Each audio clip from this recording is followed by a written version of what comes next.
பூவை சூட்டும் கூந்தலில் எந்தன் ஆவியை நீ ஏன் சூட்டுகிறாய்?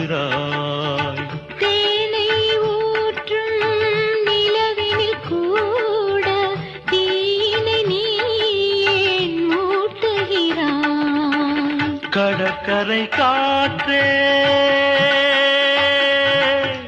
கடற்கரை காற்றே வழியை விடு, தேவதை வந்தாள் என்னோடு.